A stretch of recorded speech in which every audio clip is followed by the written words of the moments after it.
بسم اللہ الرحمن الرحیم۔ اس میں غیر متمکن کی اقسام کے بعد اور اس میں متمکن کی اقسام سے پہلے نحو میر کے اندر اسم کی چند اقسام بیان کی گئی ہیں۔ ان میں سے پہلی قسم ہے معرفہ۔ معرفہ ہمیشہ اس اسم کو کہا جاتا ہے جو کسی معین چیز کے اوپر دلالت کرے۔ اب معرفہ کی 7 اقسام ہیں: مضمران، اعلام، اسماء اشارات، اسماء موصولہ، معرفہ بنداء اور معرفہ بالف لام۔ یہ 6 مثالیں ہوئیں، 6 اقسام ہوئیں۔ 7ویں قسم ہے کہ اس میں نکرہ معرفہ بنداء کے علاوہ جو ہے 5 قسموں کی طرف مضاف ہوں۔ کوئی بھی اس میں نکرہ اگر وہ معرفہ بنداء کو چھوڑ کر ضمیر کی طرف مضاف ہوں، اسی طرح اعلام کی طرف مضاف ہوں، اسماء اشارات کی طرف مضاف ہوں، اسماء موصولہ کی طرف مضاف ہوں، یا جو ہے وہ معرب الف لام کی طرف جو ہے وہ مضاف ہوں، تو اگر نکرہ جو ہے ان 5 قسموں میں سے کسی کی طرف بھی مضاف ہوگا تو وہ بھی معرفہ جو ہے وہ بن جائے گا۔ اب دیکھیں مثال کے طور پہ مضمرات کے بارے میں ہم پہلے پڑھ چکے ہیں بڑی تفصیل کے ساتھ کہ ضمیر کسے کہا جاتا ہے۔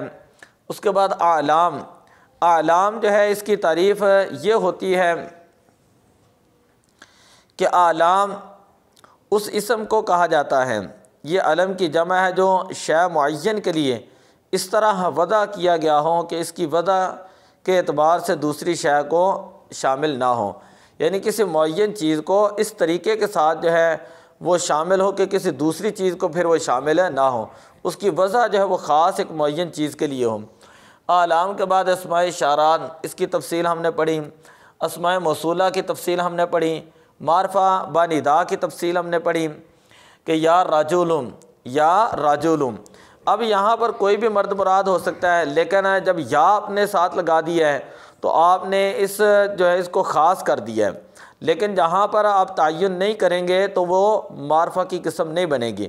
مثلا کوئی نبینہ کسی کو کہتا ہے کہ یا رجل خذ بیدی، کہ اے کوئی شخص میرا ہاتھ پکڑو، تو اب یہاں سے مراد کوئی بھی شخص ہوتا ہے، اینی پرسن ہو سکتا ہے، لیکن جب آپ کسی کو معین کر دیتے ہیں کہ یا رجل، ٹھیک ہے، تو اس وقت یہ معرفہ کی قسم بنے گی، کیونکہ اس وقت میں یہ خاص مرد مراد ہو جائے گا۔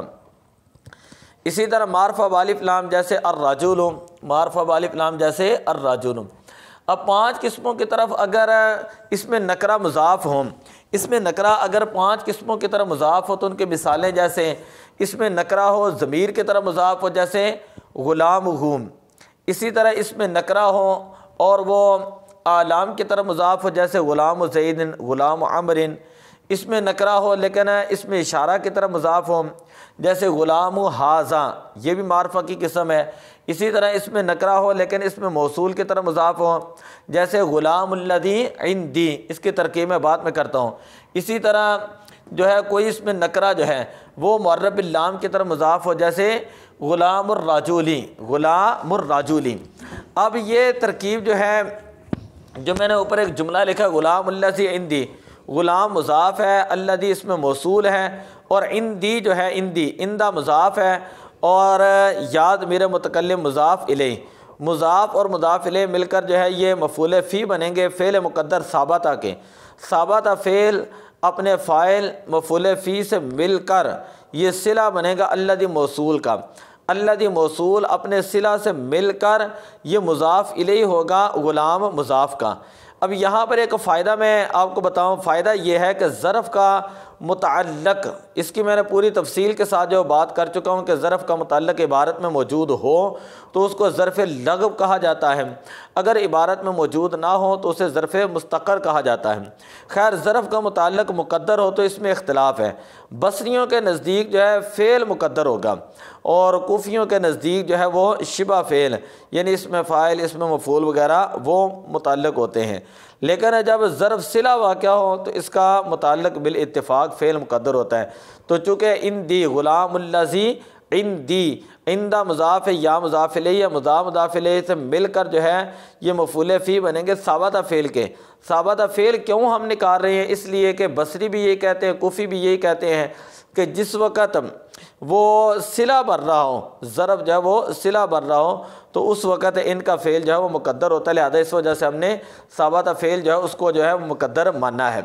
ثابتہ فعل اپنے فاعل سے مل کر یہ صلہ بن جائے گا اللہ موصول کا، اللہ موصول اپنے صلہ سے مل کر جو ہے یہ مضاف الیہ بن جائے گا غلام مضاف کا۔ معرفہ کے بعد دوسری قسم جو ہوتی ہے وہ ہے نکرہ۔ نکرہ اس اسم کو کہا جاتا ہے جو غیر معین چیز پر دلالت کرے، جو کسی بھی غیر معین چیز پر دلالت کریں، جیسے رجل، اس سے مراد کوئی بھی رجل ہو سکتا ہے۔ تو دعا اللہ تعالیٰ اس سبق کو سمجھنے کی توفیق عطا فرمائے۔ الصلاۃ والسلام علیک یا رسول اللہ۔